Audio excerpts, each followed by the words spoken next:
क्या राजनीतिक दुनिया से हो चुका है नितिन गडकरी का मोहभंग?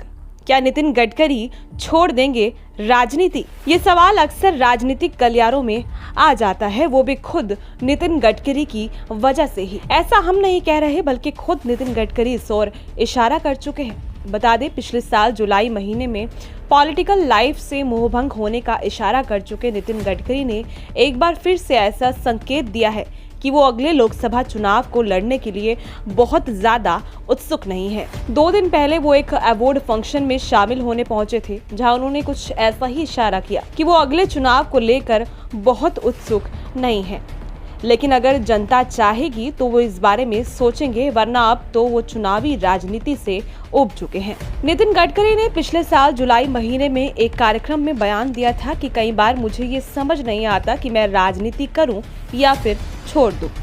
नितिन गडकरी भारतीय जनता पार्टी में संगठन के स्तर पर काफी मजबूत नेता माने जाते हैं। नितिन गडकरी को संघ का भी समर्थन खूब मिलता आ रहा है। हालांकि कथित तौर पर वो भारतीय जनता पार्टी के ही मौजूदा शीर्ष नेतृत्व की पसंद नहीं माने जाते।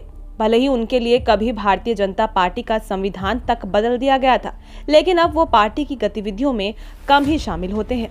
नितिन गडकरी के बारे में ऐसा माना जाता है कि वो संघ समर्थित हैं, उन्हें हमेशा संघ का ही साथ मिलता आ रहा है।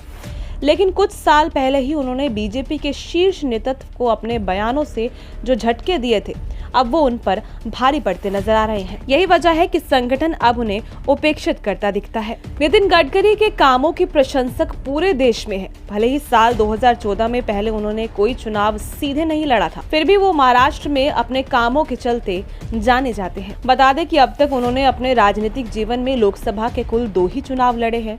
इन बीते सालों में उन्होंने नागपुर का प्रतिनिधित्व लोकसभा में किया है। उन्होंने नागपुर में उस व्यक्ति को हराकर 2014 में वो सीट जीती जो उसी सीट से कांग्रेस के टिकट पर 7 बार सांसद रहा था। ऐसे में नितिन गडकरी की राजनीतिक शख्सियत का अंदाजा लगाया जा सकता है। अब पूरे देश में अगर किसी एक नेता से सबसे ज्यादा काम करने की पहचान बनी है तो वो है नितिन गडकरी। सांसद बनने के महज 8-9 सालों में उन्होंने पूरे नागपुर को ही बदल डाला। यही वजह है कि देश में लोग उन्हें गडकरी के साथ रोडकरी के नाम से भी जानने लगे हैं। जब नितिन गडकरी बीजेपी के अध्यक्ष बने थे तो माना जाता था कि सिर्फ पार्टी को संघ के इशारे पर चलाने आए हैं, क्योंकि महाराष्ट्र में मंत्री रहते हुए भी उन्होंने संगठन के स्तर पर काम काफी कम किया था। लेकिन नितिन गडकरी ने सभी शंकाओं को निर्मूल साबित कर दिया और आज मोदी सरकार में किसी को बिना किसी राजनीतिक संपर्क या गुरु शिष्य परंपरा के लोग कामकाज के आधार पर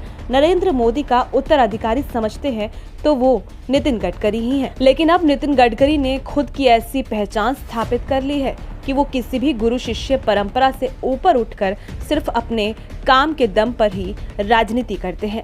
हाल ही में उनका एक बयान सामने आया है कि अगर उनके क्षेत्र की जनता को लगेगा कि वो काम नहीं कर पा रहे तो वो उन्हें खुद ही नहीं चुनेंगे।